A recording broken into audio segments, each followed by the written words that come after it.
Well, Gen Z's favorite internet boyfriend has purchased a ticket, but it's not to the ballet or opera, unfortunately. Instead, it is a ticket on the Hot Mess Express. And many people are surprised by some of his recent controversial statements. But why? Should we be surprised? Let's discuss.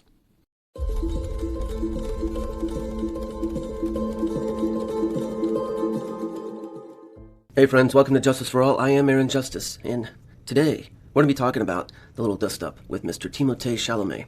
Now, I'm actually working on a longer video discussing the psychological and sociological ramifications and interest in regards to Timothée and what he said, celebrity culture, and the public at large. But there was one aspect of it that I mentioned, but I didn't get to go in depth on very much because the video was already running long, and I'm too personally interested in this framework and in this aspect to just say the minimal about it. So decided to make a separate video on it if it interests you. And this is going to be getting more into the psycho-spiritual aspect and talking about fame, young people, and ego. So let's go ahead and dive in. Mr. Chalamet burst onto the scene in 2017 in Luca Guadagnino's excellent Call Me By Your Name, and he experienced that almost kind of seemingly overnight superstardom that tends to happen with young, talented, often handsome or attractive males, and leads to often movie stardom in every generation. And then, of course, there are some that take a different route. But before 2017, Timothée actually starred in another blockbuster film, Chris Nolan's Interstellar, and he stars in it as Matthew McConaughey's on-screen son. And I'm bringing this up because it is with Matthew McConaughey that he engages in this town hall conversation where the controversy expounded. And so let's take a quick look at that and see what he said. I admire people, and I've done it myself, to go on a talk show about, hey, we got to keep movie theaters alive. You know, we got to keep this genre alive. And I don't want to be working in ballet or opera or, things where it's like, hey, keep this thing alive, even though no one cares about this anymore. All respect to the ballet and opera people out there. I just lost 14 cents in viewership. So many people of the past couple of years have been commenting that Mr. Chalamet has been changing, and he seems to be becoming a little less endearing, a little more egoic, less charming and humble, and a little more, let's just say, sure of himself, even to the point of making speeches and saying things that kind of don't really sit right with the audiences that have propped him up into this status that he lives out every day. And so what we're witnessing there is a psychological, spiritual phenomenon, and it happens to many young celebrities, regardless of gender or race or class. And this affects all young celebrities, it affects all people in the public eye because it affects every single one of us, because we all have an ego. And this phenomenon, of course, is called ego inflation. And so ego inflation occurs when an individual receives a massive amount of admiration and validation before their identity is fully formed. And when I'm talking about identity, I'm not talking about the egoic identity, right? We'll get to that in a second. I'm talking about their real identity, their true self. What some people call the soul, or some people psychologically call, the pure consciousness, that deep down inside real part of who we are that we always speak about.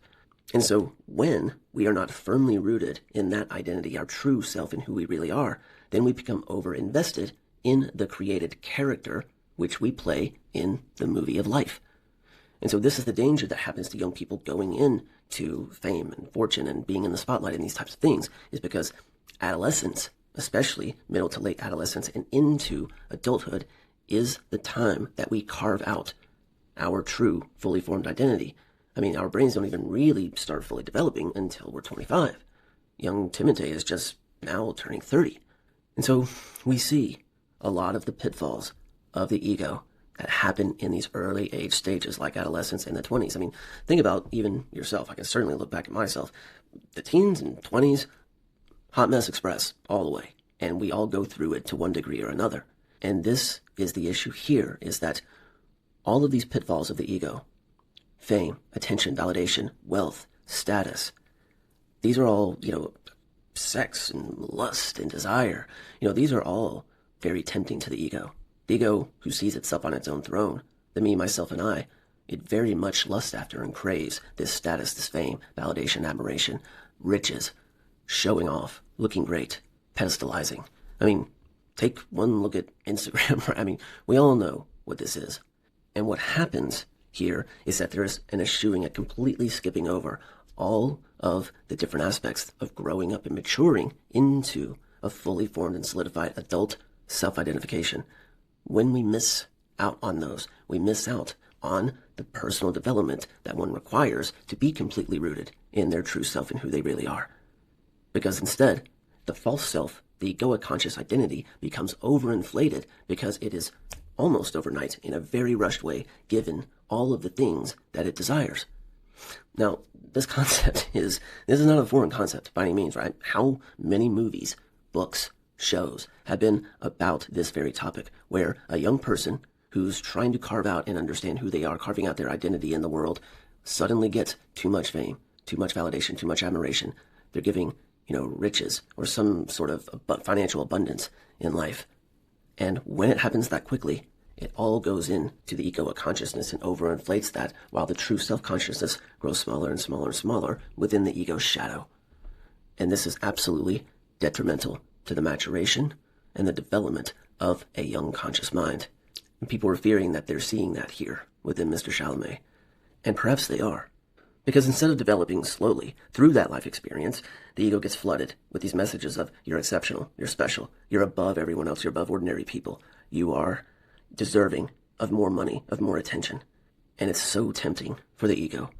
Now, we all go through this to one degree or another because we all have the ego. But that's the thing, is when you take an everyday human being and give them the proper amount of temptation, and they have to learn how to navigate that over a slower period of time and a longer period of time, slowly but surely begins to shape and carve that personality, that true self-identity. And the way that it is carved out is, of course, through hardship and suffering. And so when a young person, 16, 17, 18, or even before, starting with child actors and, at 11, 12, 13, it's even worse. When an identity skips past all of the pitfalls, we know that it is unhealthy. And so yes, when someone becomes famous very young and rich very young, they often experience things that most people never will. They get global admiration, wealth, constant praise, protection from criticism, surrounding themselves with yes people who never actually give them the truth, but answer yes to all of the demands, answer yes to all of the praise, to all of the good things, consistently funneling in praise and validation. And so over time, the ego will certainly start identifying with that character, that image of success, that image of brilliance, that image of, as Mr. Chalamet puts it, greatness, rather than the soul, the truer, deeper self. And of course, that's where the problems begin. See, in normal life, we all develop character through friction, hardship, suffering. We encounter things like rejection and failure, financial struggle, social consequences, real consequences that have a great stake in someone's life and someone's future.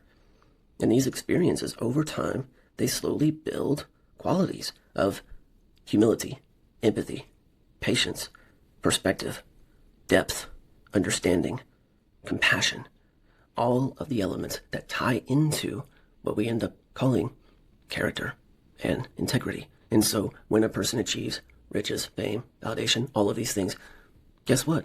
It takes them out automatically of all those experiences, the experiences that you can only have if you've been down to your last dollar, if you work 3 jobs just to get by, the experiences that you have in not knowing where the next dollar is going to come in, not knowing how you're going to pay your rent or your mortgage, having to go out and hustle in a way that's not just for your own admiration and validation or being the star in this new whatever, but I have to go out and hustle because I have to figure out how to eat tonight and have a place to sleep, right? I have to figure out how to feed my family.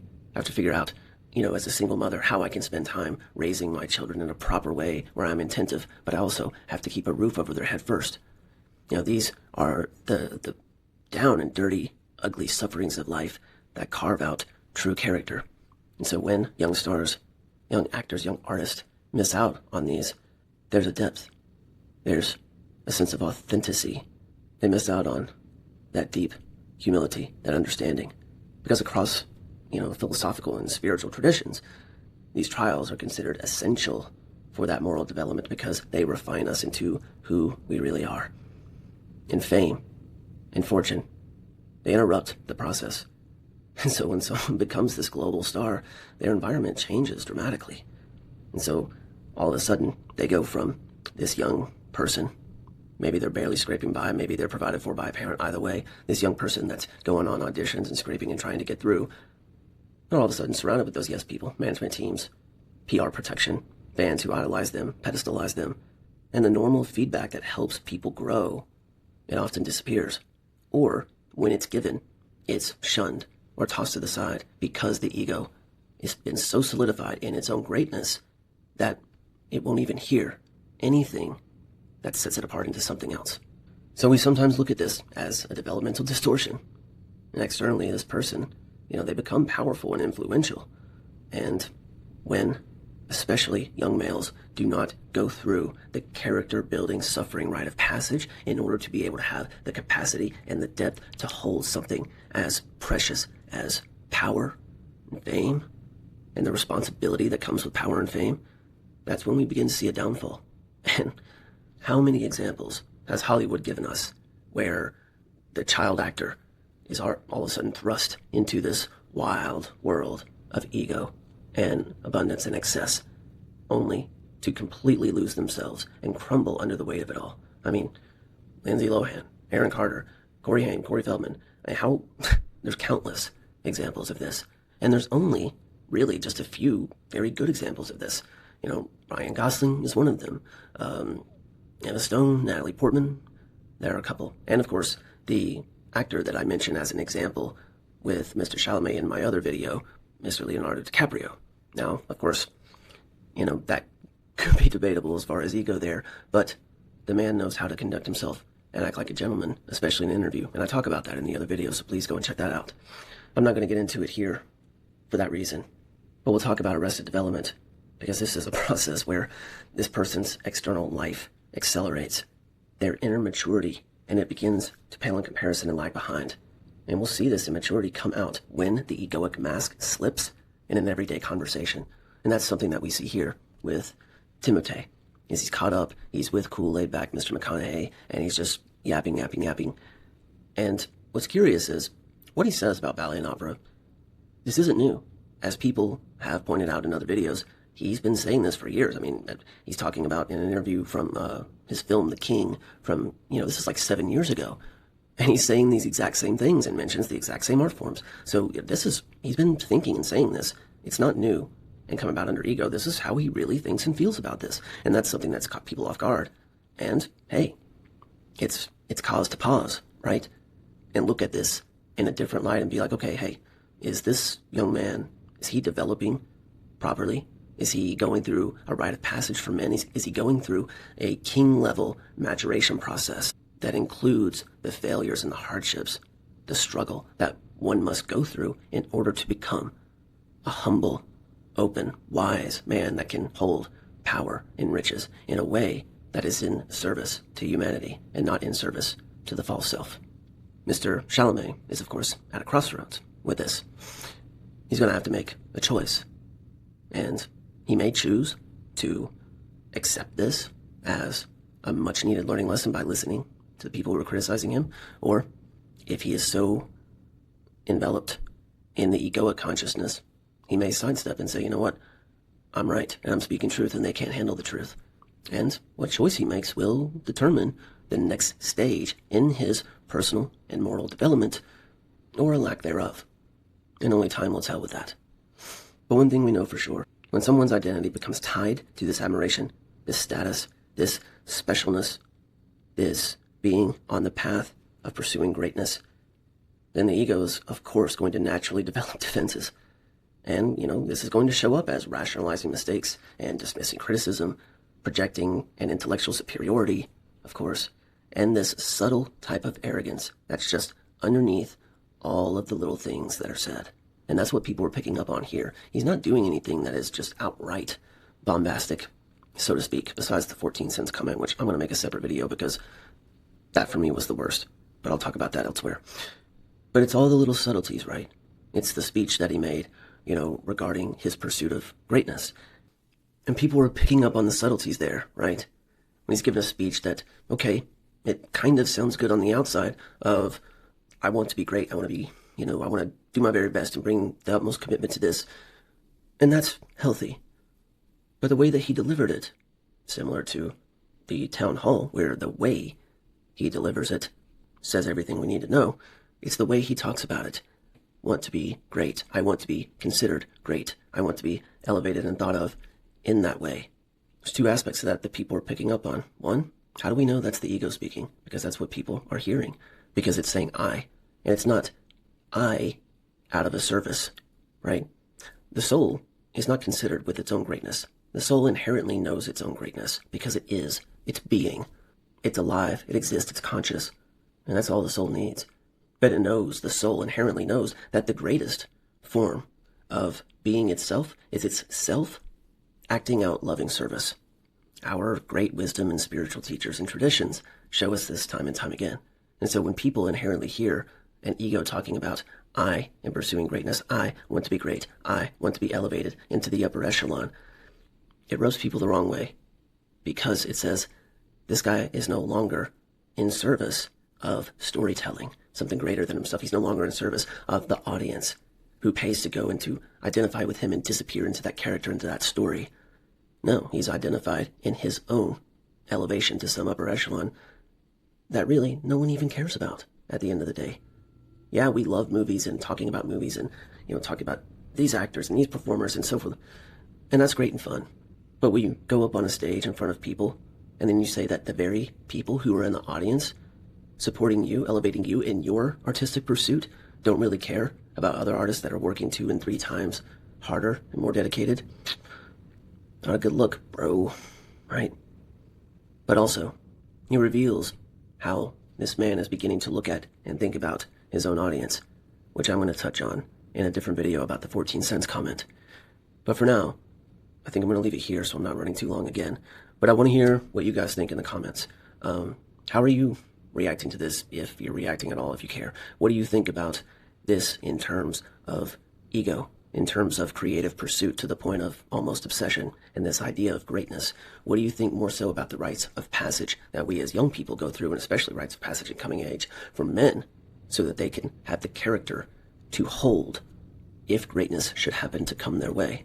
Because otherwise, when your egoic pursuit of greatness blinds you to what really, truly greatness is in the form of the depth of your character, well, good luck. As always, thank you guys for watching. Go and check out the other video when I get it out if you'd like. And I'm going to make a different one about the 14 cents, like I said. There's a lot of different dynamics here that we can look at in a philosophical or a psycho-spiritual type of way. So let me know what you guys think down in the comments. As always, be respectful to myself, the format, to other people commenting. And take care. And I wish you well on your journeys as you continue to carve out your own true, real identity that hopefully doesn't go out in public and say things like this. Bye.